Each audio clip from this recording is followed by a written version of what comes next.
So I talked about this before, and I talked about many times before about the other issue too. The lack of staff in both the army and the navy, particularly the navy. They can't even put ships on the water.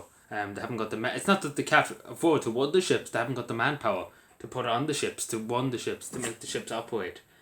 So as you know, the government bought two destroyer type naval vessels off. Oh, you call them light cruisers either, light destroyers, light cruisers, same thing. For €22 million, which is very good, and again they're very high tech cruisers. They're not old cruisers. They're very high tech. They're very up to speed. They are very modern, naval cruisers, which is good. And obviously that's not expensive for two ships for 22 million. Isn't it? It might sound like a lot, but it's actually a decent probably price. You get a decent price for it. That's in my mind it's a decent price. But here's the problem. They bought the ships, and I even said that myself, where they're going to get the people to put on these ships. And guess what? So in New Zealand at the moment, they belong to the Royal New Zealand Navy. I didn't even know it was called the Royal New Zealand Navy, but they're still part of the United Kingdom Commonwealth, the Commonwealth of Nations. So that's why the Queen is still technically New Zealand's figurehead. Like the monarch, I suppose. Technically, she's the head of state, like our president. Even though they have a prime minister in their own country now. Technically, she's probably head of state. That's why it's called the Royal New Zealand Navy.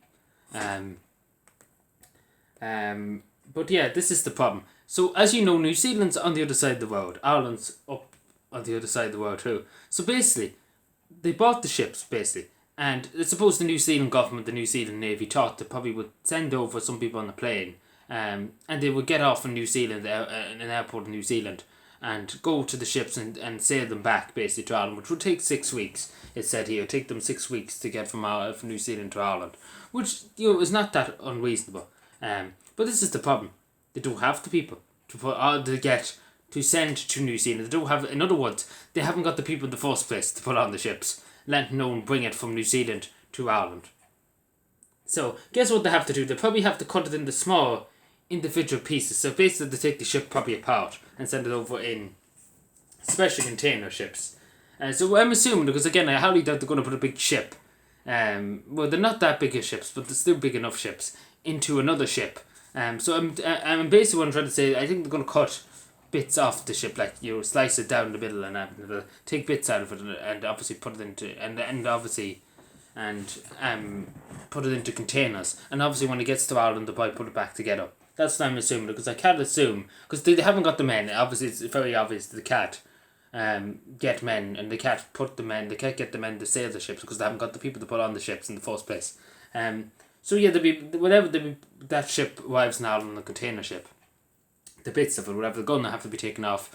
The bow and all that have to be taken off. The antennas and things like that have to be taken off and obviously put back together, basically like Lego. You take apart the Lego and then you have to put it back up again, more or less.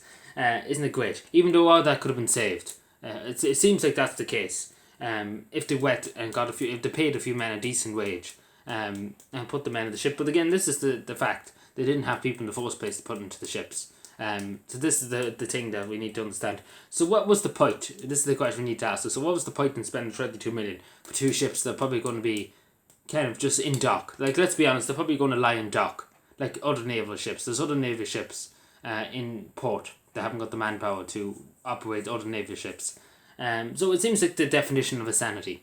But yeah, whoever was the bright spark in the Irish Navy, or the government, that said, we probably should get more ships, even though we don't have the men to put on the ships.